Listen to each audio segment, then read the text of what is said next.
Midnight Monster presents to you today, Tell Me Your Glitch in the Matrix stories. 10 stories of the most ridiculous and unexplained situations that can only be solved by saying, it was a glitch in the damn Matrix. When I was around 20, a few years ago, I kept having dreams about a woman with long black hair named Aurora. They were different dreams, but for some reason, her distinct face and name always ended up in them. It got to the point where I would wake up frustrated and confused, trying to Google her name or find out how I was connected to her. After a few months, she stopped showing up and I dismissed it, thinking my brain was just being a scumbag. Fast forward a few years later, Halloween 2009. I'm in the car with a friend stopped at a gas station. I'm about to pull out and merge onto a highway when I get a cell phone call from a random number. So I stop the car, but no one answers. There was a person behind me who grew impatient, honking at me, then swerved in front of me, instead of waiting for 2 damn seconds for me to move. Second, they get onto the highway, some silver Civic loses control and crashes into the car that swerved in front of me. I called the cops and waited at the gas station for them to come. Turns out, the driver of both cars died. It 100% would have been me if I had not gotten that phone call. I called it back a few hours later out of gratitude and curiosity. It rang 3 times and went to a voicemail. Hi, you've reached Aurora. Please leave your name and number after the beep. I never had goosebumps like that in my life. I called it again the next day because I was that confused about the whole situation. Some woman answers and we get to talking. I tell her my entire story, including the dreams I had. She tells me she doesn't know how I got her number and that she never called me as far as she remembers. Weird.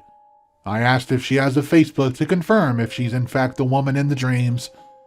I check her Facebook and holy fuck, it's her. If that's not a glitch in the damn Matrix, then I'm just batshit crazy. Driving home on a stormy day, I see that a side road up to the local golf course is blocked off by flashing barricades.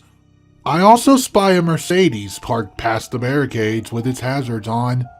I stalk and walk up to the car to see if they need help since I'm an EMT. I shine my light in the back seat to see a man slumped over and apparently asleep. Thinking I've got a few drunks, I move up to the driver's window and rap on the glass. And then I shine my light in. The driver is sitting and bolt upright, unmoving, staring straight ahead. My window rapping or light doesn't cause him to blink, flinch, or move. I look over and the passenger is slumped forward onto the dash. This begins to creep me out. I call down to the sheriff's station and request a code 2. No lights or sirens.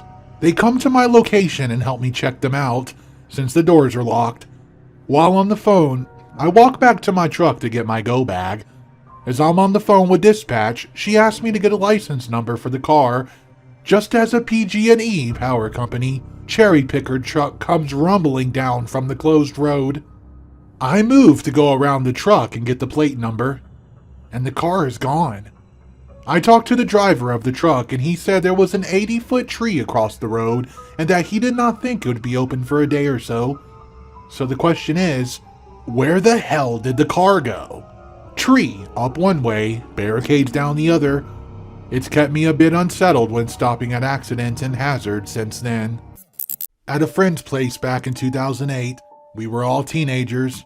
We had a cool shed with friends that we'd hang out in every other weekend. It had 4 sets of bunk beds, tables, and a fireplace, fridge, etc. The whole 9 yards. One night, we were all hanging out in there and I decided I needed to pee. I walked out the front door of the shed and started to walk to the right when I stopped. Now, let me explain the layout here. As you walk out of the shed, his house is to the left, and to the right is where we all parked our cars. Further out, you're left with empty fields and trees. It was dark by now, and the lights from the house illuminating the space between the house and our cars, but trailing off just past them. As I took a step to the right, intending to go behind the cars to relieve myself, I saw my friend's older brother just standing there. I watched him for a good 10 seconds as he stood there, facing into darkness. He then proceeded to walk behind a couple of trees and a car before he disappeared. Confused, I walked back into the shed and asked my friend what his brother was doing by the cars. The conversation went as followed. "Hey man, what's your brother doing by the cars?" "What do you mean?" "He just walked behind the cars." Dude, he's right there." I looked over and there was his brother, sitting down on one of the chairs with a drink. He was wearing the exact same clothes as I saw him in, and the only way to get into the shed was through the door that I was standing in the way of. To this day, I have no idea how this happened. I'm guessing I was just seeing things, but the fact that I watched him walk around for a good 10 seconds has always puzzled me. I've never had anything else like that happen. I have 2 stories that are just weird as fuck.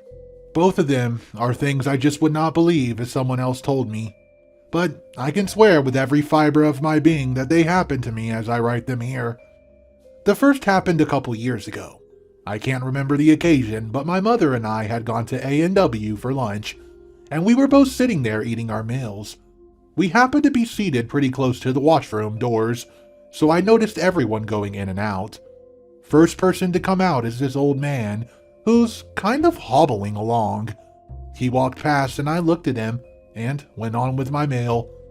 Not 30 seconds later, another man comes out of the bathroom, and at this point, I get a little freaked out, because I realize it's the exact same person, same limp, same clothing, same face, everything. A couple minutes later, the same thing happens, except it's an old woman this time. She comes out, then 30 seconds later, comes right out of the bathroom again. My mom took a look at me and said, "You look like you've seen a ghost." I just kind of stammered a bit, then wrote it off as I'm being crazy. The next story is much weirder. In my opinion, this is the single strangest occurrence in my life. This happened when I was about 9 years old, but I still remember it vividly. We were visiting family in Nevada with my dad, and they lived out in a very dry area in a fairly good-sized trailer.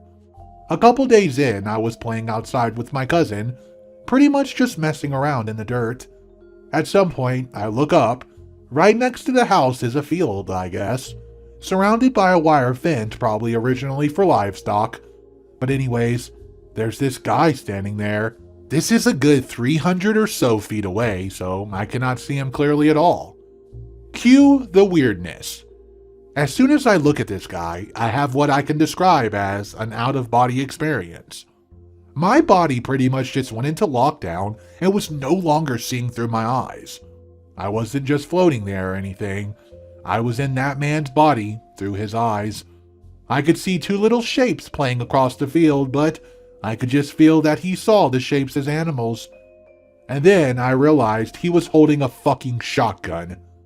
After that, I regained my body and blurted out, "We have to go indoors," offering no explanation to my cousin who thought I was nuts. I did not tell anyone because I just did not know how to express it to other people back then. I've only since told my brother, but I don't think they believed me. It still freaks me out when I think about it today, because it's the only time I've ever lost control of my body. It was almost like a dream, but the whole thing felt like it was happening in slow motion. I used to work in music and toured with the band. The guitarist Josh and the best band friend Matt had died a couple years back. He always talked about the kid and he seemed like a great guy.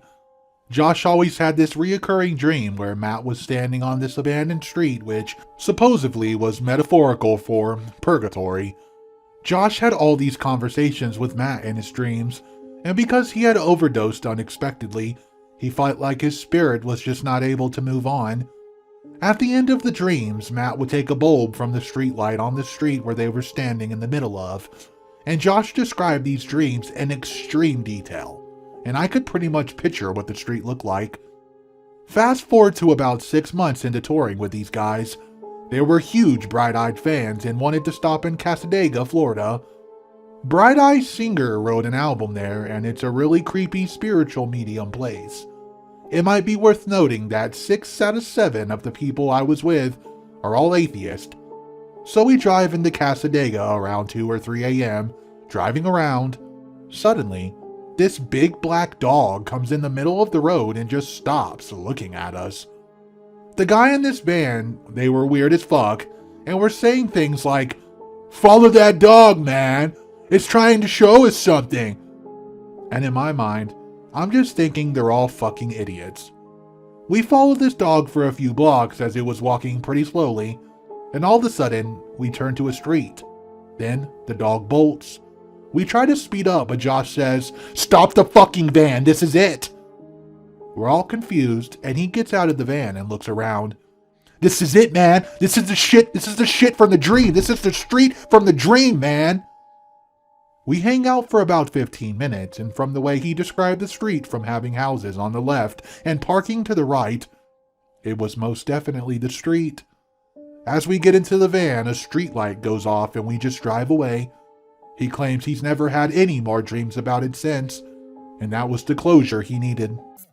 I was at my girlfriend's at the time, parents' house, and suddenly started feeling really queasy. She and I headed to the kitchen so I could get a glass of water, and we stood with my leaning back against the counter and her hugging me. She was saying I had gone incredibly pale, like almost white, and my lips were going purple. She looked really scared, and I then say to her, I can't feel my heart." And I check my pulse. The next thing I know, I'm in this place. I can't describe it, except as an absence of absolutely everything. There was a floor, but I couldn't see it.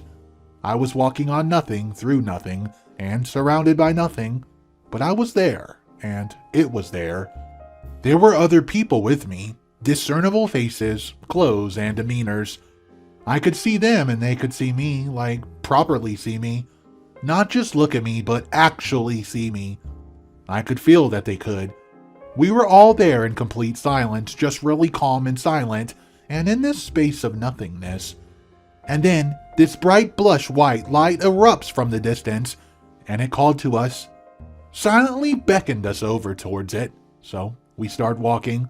I don't know why, we just all felt compelled as a single entity heading towards the light. It was beautiful, really. Fucking beautiful. I've never seen a light so pure and so beautiful since.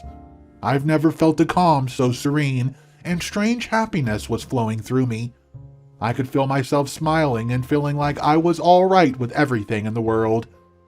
Suddenly, I started being dragged backwards, as if a fishing hook had just grasped my intestines from behind and was pulling me. I felt intense pain and there was a rushing sound. The light got more and more distant, as did the people, and there was what I can only describe as blood-curdling scream fading in from behind me. As this got louder and as soon as the light faded, I woke up. I was on the floor of my girlfriend's kitchen. Her mother, who's a nurse, had just performed CPR on me, as I've been actually full-on dead, no pulse, no breathing, for about a minute. I felt like I was in the space for an eternity. The scream was from my girlfriend crying hysterically at the thought of me being dead. I promptly threw up everywhere and felt instantly better. Even doctors at the hospital don't know what the fuck happened to me. I was discharged after a few hours of tests with a clean bill of health and felt completely fine. What's even stranger is, apparently, when I said I can't feel my heart, I passed out and fell onto my girlfriend, who could not support me, and fell, hitting my head off the counter and smashing into some empty bottles on the floor. Whilst I was out, I had apparently just stayed still but smiled until I stopped breathing. I was pale and my head and hands were freezing cold to the touch, but the rest of me was warm. What's even stranger than that is that her pet's cat freaked the literal fuck out when I was dead, and all ran out of the house howling into the night. One of them returned the next morning, and the other two were found up in a tree a few blocks away, meowing away. Midnight Monster here. I hope everyone's enjoying today's creepy stories. If you're into these type of stories and videos, make sure you subscribe to the channel, as there will be plenty more stories heading your way. Now, we're going to take a look at story 7.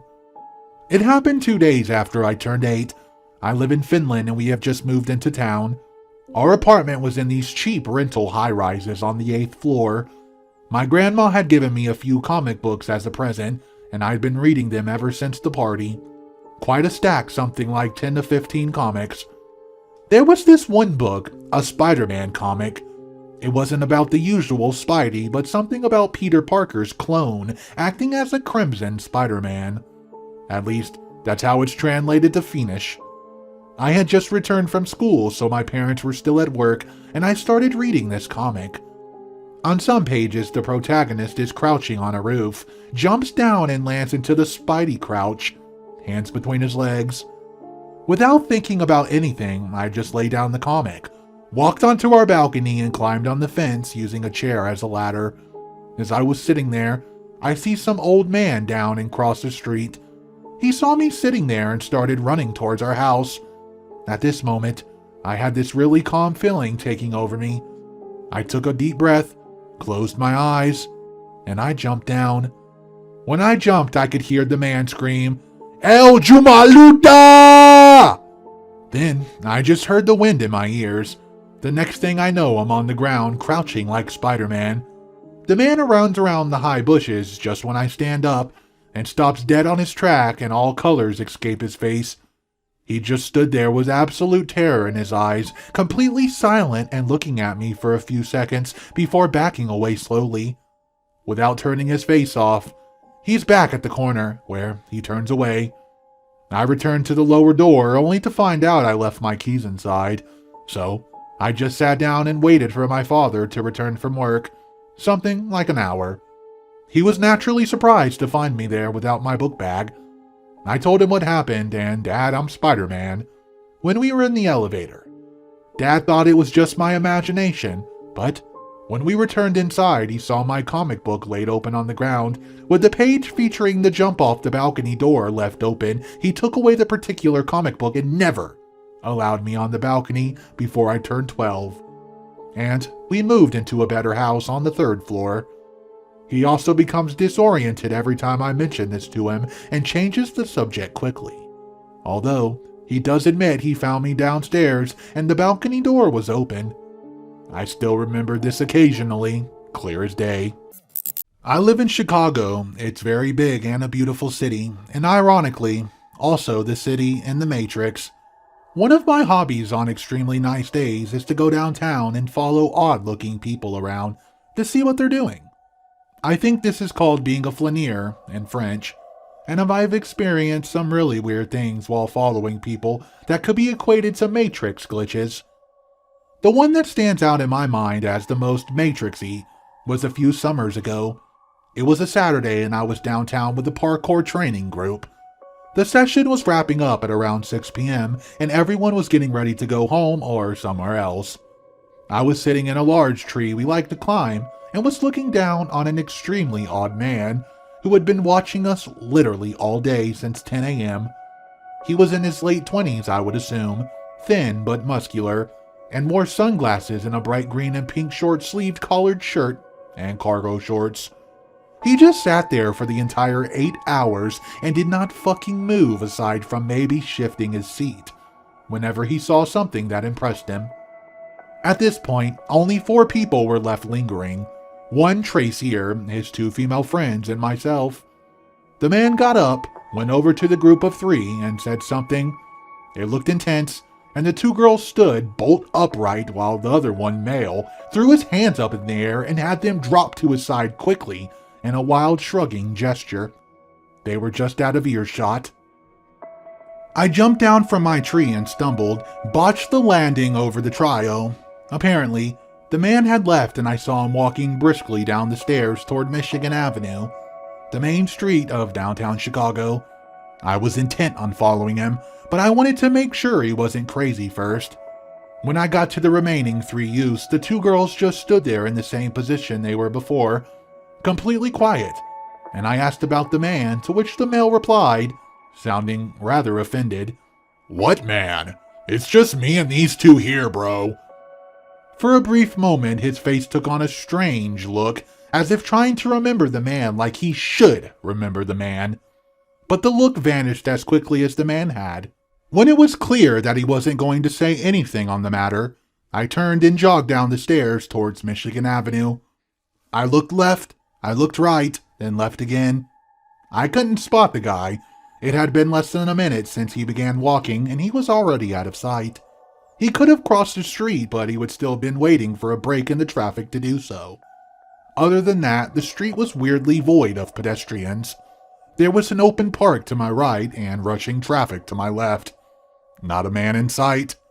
Then I heard a scream from behind me, and I ran back to the park to see the two girls looming over the guy. I pushed them back and saw the male, who had slumped over, out cold and drooling a mixture of blood and spittle. He looked like he had just been beaten badly, just really had that snuck knocked out of him. He was a pretty big guy, one of the most muscular guys I know. He could have taken 2 or 3 of anyone else in the park, no problem. But there he was, down for the count. I asked the girls if they'd seen what happened. They said he was talking to himself and then just fell over. I told one to call an ambulance and continued to question the other one. I asked about the man. They said they don't remember any man. I asked if they remembered me coming over here. They did not remember that either. Very odd. The ambulance arrived very shortly after and took the slumped over mess away on a stretcher, as I sat there trying to explain in detail the events of the last 10 minutes to these girls, who would just not believe me about the man in neon green and pink. Ever since I was a kid, I had what I would call doubling occasionally happen around me. I put something in my pocket, then later find it in another pocket, as well as the original in the pocket I had put in it. And yes, it's happened to money before. Score. The most standout example was when I was a teenager at camp. All the leaders have engraved plastic name tags and were only issued one. I used to keep moving mine between my hat and my shirt. At the end of the camp, I just crammed all my stuff in a duffel and headed home. Later, when I unpack, the first thing I do is pull out my hat with the tag intact. Okay, so that's where I had it last. And of course, a minute later I pull out a shirt with the same name tag pinned to it. I also experienced a similar phenomenon when I was a kid. For a few years it happened on a daily basis, but has been a long time since. Someone would place something into their book bag or pocket, etc., but they went to grab it later and it would be missing. I would then reach into my pocket, book bag, whatever, and pull the item out. I initially got accused of being a thief, but when it happened repeatedly, I hadn't even been within 20 feet of the victim. My friends and classmates stopped doing so and just kind of accepted that that would happen around me. I can't explain this, and I hardly believe it myself. I've only ever told a couple of people, all of whom refused to believe it could happen. On 2 occasions I have breathed underwater with no mechanical assistance. I was about 11 when it first happened. I was swimming one afternoon in the diving well at my gym. The pool is about 14 feet deep, which a fairly small surface area. I've always been a strong and confident swimmer, and I love to dive to the bottom of the pool, flip over, open my eyes, and look at the surface. So, I dove down, and sitting against the wall, I have the overwhelming urge to breathe. I refuse this thought, disbelieving and scoffing at my brain's sheer strangeness. But the thought comes rushing again, and it's utterly convincing. I can't explain why I decided to breathe in. I just know that I wouldn't ever choose to do that.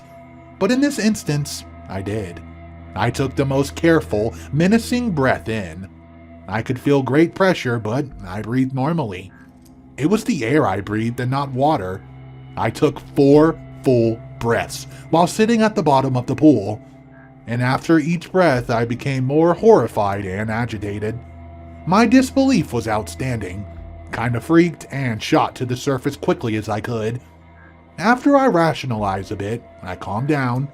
My logical mind kept thinking that somehow I'd had a bubble of air caught in my face. Or how else could I have breathed like that?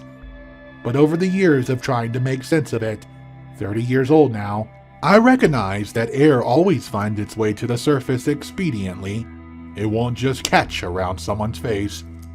I tried to do it again today, diving and diving, trying to replicate the experience. Got quite a bit of water up my nose before I gave up. It did happen a second time, same pool, 4 years later.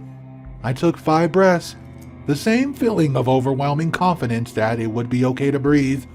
I could not explain it the second time either. Very strange. Glitchy. I don't know. No one has ever believed me, but I've always only ever mentioned it to a select few. I still can't figure it out. Does anyone have any physics, logical thought on this? Has this happened to anyone else? Okay guys, Midnight Monster here. That was 10 Matrix of the Glitch stories. If you enjoyed today's stories or you have a similar experience, make sure to drop your comments and opinions below. Go ahead and share your stories with us all. If you enjoyed the video, make sure you subscribe so you never miss another episode of Midnight Monster. Stick around for the next video if you dare.